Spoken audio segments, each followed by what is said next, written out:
demikian kita mengucapkan selamat datang Piala Dunia di bawah usia 17 tahun untuk timnas Indonesia. Halo guys, selamat datang di informasi. Kali ini kita akan membahas tentang timnas U17 Indonesia mencatat kemenangan kedua di grup C Piala Asia U17 2025 saat menghadapi Yaman di Stadion Prince Abdullah Al Faisal, Jeddah, Arab Saudi, Senin, 7 April 2025. Skuad Garuda Muda menang dengan skor 4-1 untuk memastikan lolos ke Piala Dunia U17 2025. Timnas Indonesia U17 unggul lebih dulu di babak pertama berkat gol Zahabi Goli dan Fadli Alberto Henga. Yaman memperkecil ketertinggalan melalui Mohamed Wahib Al-Garash dari tendangan penalti di awal babak kedua, sebelum Evandra Florasta mencetak gol dari tendangan penalti pada menit ke-87 dan gol berikutnya selang 2 menit kemudian. Kemenangan ini membuat Indonesia mengemas 6 poin dari 2 pertandingan yang dimainkan di penyisihan grup, setelah sebelumnya menang melawan Korea Selatan 1-0 di laga pertama pada Jumat lalu.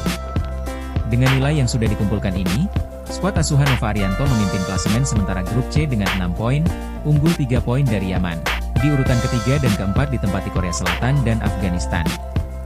Hasil ini membuat timnas U17 Indonesia dipastikan finish di posisi 2 teratas grup sehingga berhak lolos ke Piala Dunia U17 2025 meski masih menyisakan 1 pertandingan melawan Afghanistan pada Kamis nanti.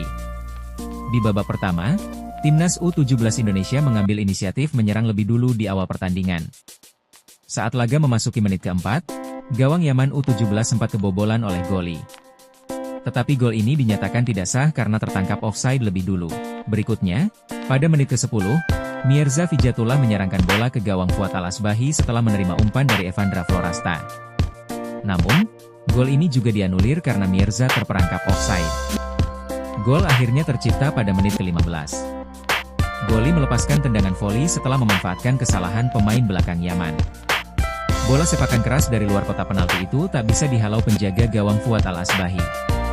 Setelah kebobolan, para pemain Yaman mencoba meningkatkan intensitas serangannya. Bentrok antar pemain terjadi. Beberapa kali pemain Indonesia U17 dilanggar.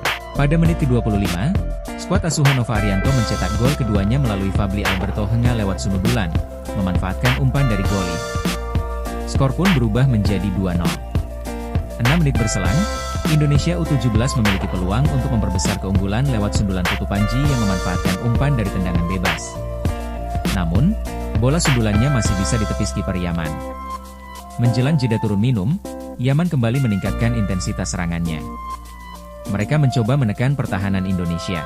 Kiper Dava Al-Ghasemi harus bekerja keras menjaga gawangnya agar tidak kebobolan, sehingga skor 2-0 menjadi hasil akhir babak pertama. Di babak kedua, pelatih timnas U17 Indonesia, Nova Arianto, melakukan 2 pergantian pemain saat memasuki babak kedua. Zahabi Goli dan Fadli Alberto Henga, yang mencetak gol di babak pertama, ditarik keluar. Mereka digantikan oleh Raffi Rashik dan Fandi Ahmad. Pada menit ke-52, Yaman U17 memperkecil ketertinggalan melalui Mohamed Wahib Al-Garash lewat tendangan penalti sehingga skor menjadi 2-1. Wasit menunjuk titik putih karena Putu Panji dinilai melakukan pelanggaran di dalam kotak penalti.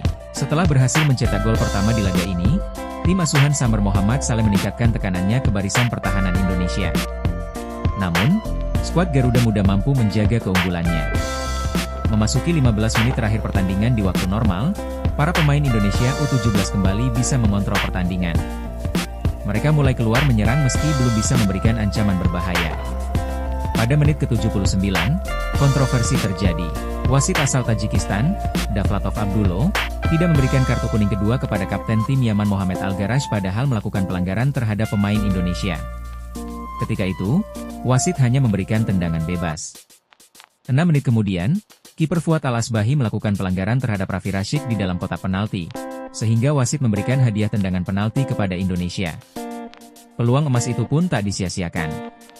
Evandra Florasta yang menjadi eksekutor berhasil menjalankan tugasnya dengan baik, sehingga skor berubah menjadi 3-1 pada menit ke-87. Hanya 2 menit berselang, Evandra mencetak gol keduanya di laga ini, sehingga skor menjadi 4-1. Skor 4-1 bertahan hingga pertandingan berakhir. Hasil ini membuat timnas U17 Indonesia memastikan lolos ke Piala Dunia U17 2025 yang dijadwalkan berlangsung di Qatar pada 3 hingga 27 November mendatang.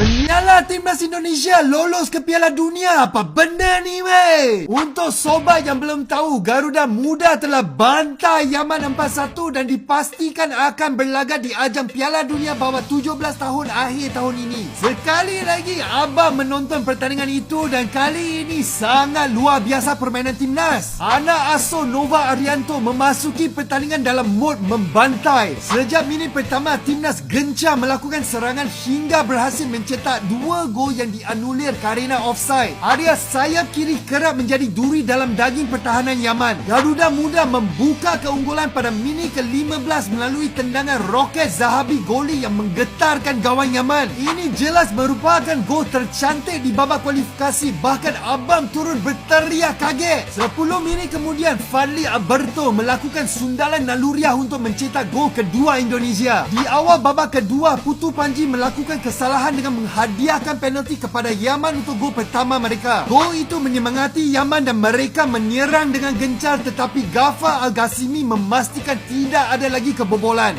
Ivendra kembali menjadi hero Timnas saat ia mencetak 2 gol berturut-turut melalui tendangan penalti dan juga counter attack. Setelah itu, Garuda Muda terus tampil apik hingga laga usai. Timnas Indonesia hanya perlu bermain imbang dengan Afghanistan untuk mempertahankan puncak klasemen grup C setelah ini. Jujur saja, abang tumpang gembira dan semoga ini memberikan dorongan kepada tim senior untuk mengikuti jejak Garuda Muda menuju ke Piala Dunia. Selamat dan sekali lagi teruskan menyala sang Garuda.